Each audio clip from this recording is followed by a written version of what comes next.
Nilipopewa mwaliko wa kuwa mgeni rasmi katika mkutano huu wa Baraza la Habari Tanzania, sikujiuliza mara mbili zaidi ya kukubali, kwani kwangu Baraza la Habari ni nyumbani.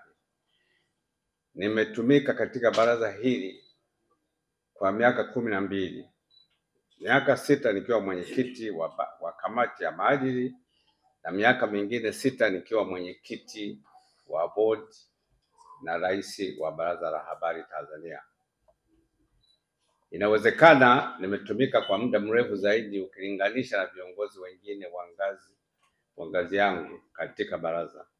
Nilistaafu uongozi katika baraza nikiwa rais wa 4 mwaka 2000.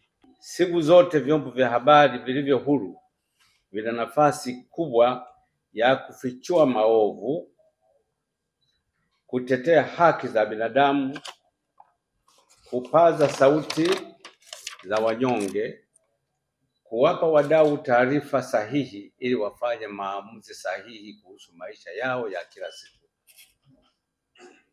Mheshimiwa Makamu wa Rais na ndugu wanachama, nimefarijika kusikia kauli mbiu ya mkutano huu, uhai wa wanachama ni nguvu na usalama wa taaluma ya habari. Kauli mbiu hii ni sahihi kabisa kwa sasa, kwani usalama wa taaluma ya habari unategemea sana uhai wa wanachama. Baraza hili lilipoanza miaka 30 iliyopita, lilijenga misingi imara ya kujisimamia na kusimamia maadili na weledi wa taaluma ya habari na wanahabari.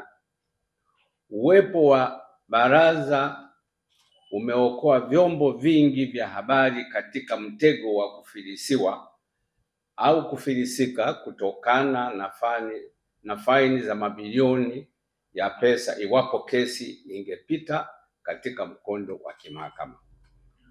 Mfumo wa kutumia usuluhishi ambao umekuwa ukifanywa na Baraza la Habari Tanzania umeifanya taaluma iwe salama zaidi, kwa kuwa maamuzi mbalimbali ya usuluhishi yamekuwa ni funzo kwa waandishi wa habari na wahariri na viongozi wa vyombo vya habari au wamiliki wa vyombo hivyo kwa kutorudia makosa walioyafanya. Aidha, kwa wananchi waliokashifiwa, usuluhishi umekuwa kimbilio lao.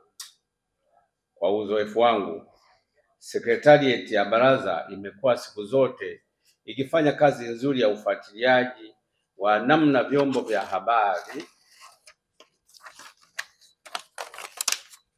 vinavyokiuka maadili au weledi na kuwaonya hata kabla ya malalamiko kutoka kwa wadau wa habari. Naamini kwamba kadiri wajibu wa kujisimamia wenyewe kulinda maadili na weledi wa taaluma ya habari unavyoimarika, ndivyo ambavyo kutasaidia mamlaka za udhibiti kuheshimu wajibu wa Baraza la Habari Tanzania, na huenda tukafikirisha upya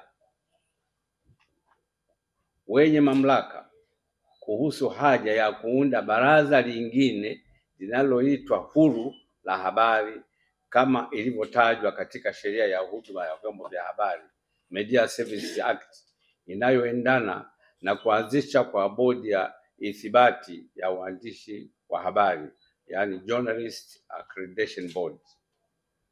Tuliwahi kufungua kesi katika Mahakama ya Afrika Mashariki huko Arusha, tukipinga pamoja na mambo mengi vipengele vya sheria ya huduma wa vyombo vya habari vilivyokiuka azimio la Jumuiya ya Afrika Mashariki kuhusu uhuru wa habari na kujieleza. Naamini utafiti huu utatoa mwanga ni kwa mtazamo upi wadau wa habari wanaanishia uwepo wa bodi ya ithibati wa waandishi wa habari katika kulinda uhuru wa vyombo vya habari na wanahabari. Naamini utafiti huu utatupa mwangaza wa kutosha ili tuweze kujiandaa tusimame vipi kulinda heshima yetu, kwa sababu kama sheria hiyo itapita kama ilivyo, tutajikuta tuko katika hali mbaya sana. Nafahamu wajumbe wawili wa bodi ya ithibati ni wajumbe wa bodi ya Baraza la Habari Tanzania pia. Ushirikiano huu unaweza kuwa somo la msingi kujifunza kupitia utafiti huu, hasa kama utatupa muundo wa bodi zingine za ithibati nje ya Tanzania ambazo zinaweka katika mizania sawa kati ya kulinda weledi na maadili ya taaluma ya habari na uhuru wa vyombo vya habari. Mheshimiwa Makamu wa Rais na wanachama, nimeona katika ratiba pia mtajadili nafasi ya vyombo vya habari katika uchaguzi mkuu. Historia yetu ya miongo mitatu inatufundisha kuwa bila vyombo huru vya habari wapiga kura hawapati taarifa sahihi. Tujifunze kwa mfano, chombo gani cha habari kilicho huru leo kuweka katika mizania sawa kwa mitazamo tofauti kati ya wanaosimamia Oktoba tunatiki, no reform, no election, au Oktoba tunalinda kura. Wingi wa vyombo vya habari unaotaja kuwa ndio uhuru wenyewe unatupa taswira gani ya mitazamo tofauti inayoweza kutolewa na chombo kimoja? Au kila chombo cha habari kimeegemea upande wake na au baadhi ya mitazamo inaminywa isisikike kabisa, na wanaobeba mitazamo hiyo wanajikuta katika hali gani? Ni wajibu wa kila chombo cha habari kuwa kiungo cha ukweli, sio propaganda, katika kipindi cha mitazamo tofauti, sera tofauti, itikadi tofauti na ilani za uchaguzi tofauti, kuliko kuegemea upande mmoja.